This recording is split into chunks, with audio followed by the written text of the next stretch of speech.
आज मैं आपको संस्कृत खंड के अष्टवें पाठ है सुभाषित रत्नानी पाठ को पढ़ा रही हूँ।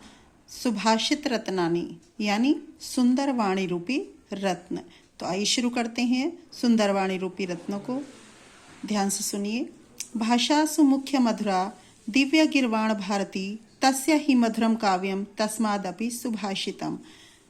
भाषासु भाषाओं में, यहाँ पर इसमें भाषासु में सप्तमी विभक्ति बहुवचन का प्रयोग किया गया है। भाषाओं में मुख्य मुख्य यानी श्रेष्ठ, मधुरा मधुर, दिव्य मीन्स अलौकिक, गिरवाण भारती संस्कृत भाषा या देववाणी यानी देववाणी सभी भाषाओं में मुख्य यानी श्रेष्ठ, मधुर, मीठी और अलौकिक है।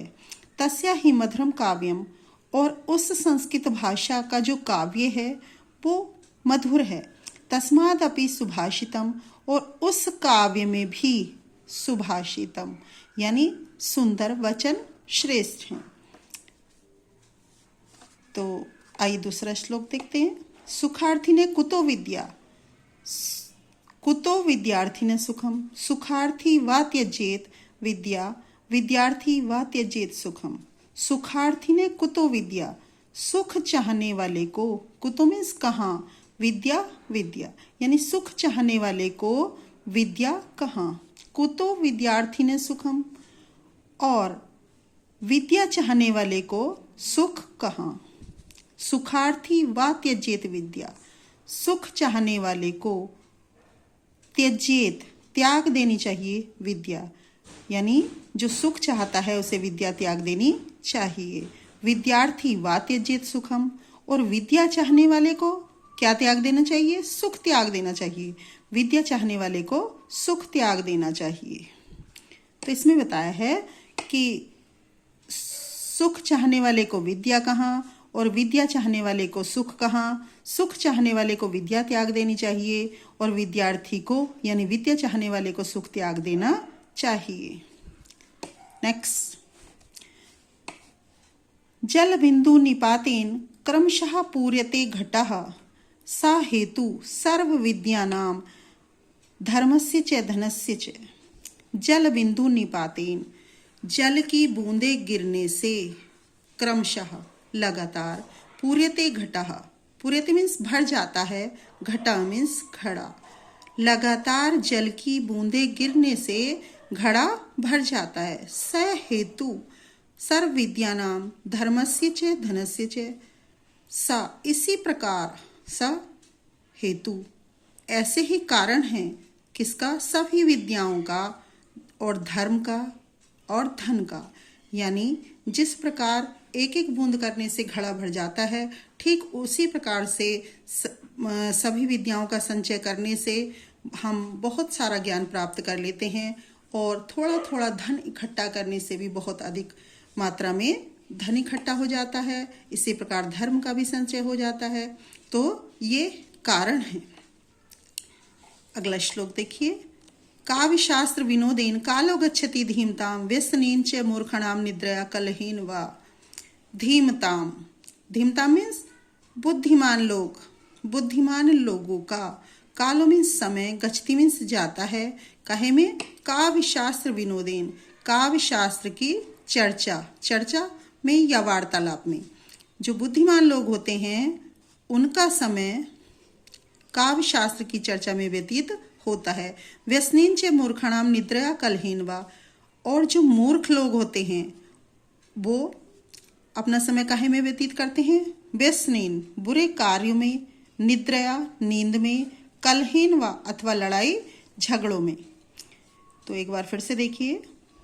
बुद्धिमान लोगों का समय काव्य शास्त्र की चर्चा में जाता है या व्यतीत होता है, बुरे कार्यों में यानी, और जो मूर्ख लोग होते हैं उनका समय बुरे कार्यों में, नींद में अथवा लड़ाई झगड़े में व्यतीत होता है। अगला श्लोक देखिए। न चौरहार्यम न राजहार्यम न भ्रातभाज्यम न च भारकारी वे कृते वर्धत एव नित्यम विद्याधनम सर्वधनम प्रधानम। न चोर चुरा सकता है, न च राजहार्यम, और न ही राजा उसका हरण कर सकता है। न भ्रात भाज्यम न च भारकारी, और ना ही उसको भाई बांट सकते हैं, न च भारकारी, और ना ही वो बोझ देने वाला होता है। व्यय करते वर्धत एव नित्यम विद्या धनम सर्वधनम प्रदानम, व्यय करने से और अधिक बढ़ता है। एव नित्यम हमेशा ही, विद्या धनम विद्या धन, सर्वधनम प्रधानम सर्वधनों में सभी धनों में प्रधान है अर्थात श्रेष्ठ है। इसमें सबसे लास्ट वाली लाइन का अर्थ पहले लगेगा, तो एक बार फिर से देखिए। विद्या धनम सर्वधनम प्रधानम, विद्या धन सभी धनों में प्रधान है। क्यों?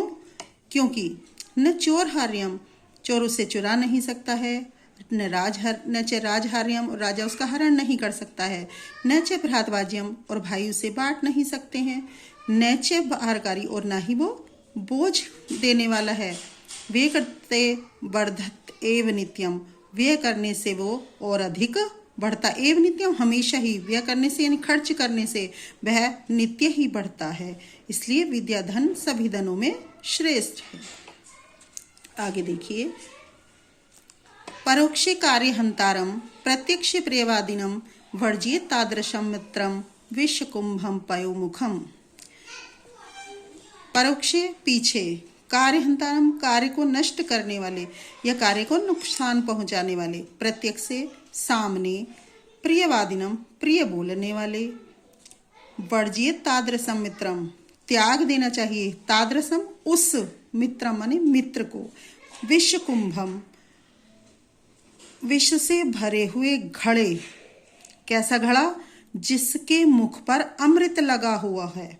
यानी उस मित्र को कैसा बताया है कि विष से भरे हुए जिसके मुख पर अमृत लगा हुआ है, उस मित्र के समान उस मित्र को त्याग देना चाहिए। उस मित्र को कैसा बताया है? ऐसे घड़े के समान जो विष से भरा हुआ है और उसके मुख पर अमृत लगा हुआ है। तो एक बार फिर से इस श्लोक का देखिए।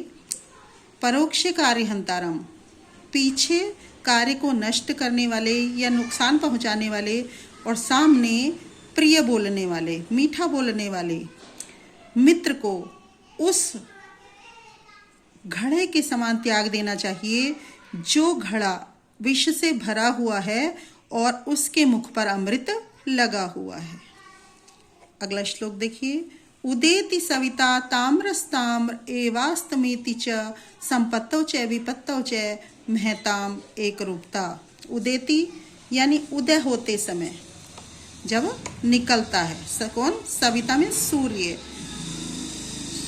उदय होते समय सूर्य ताम्र यानी ताम्र वर्ण का, लाल वर्ण का होता है, लाल रंग का होता है।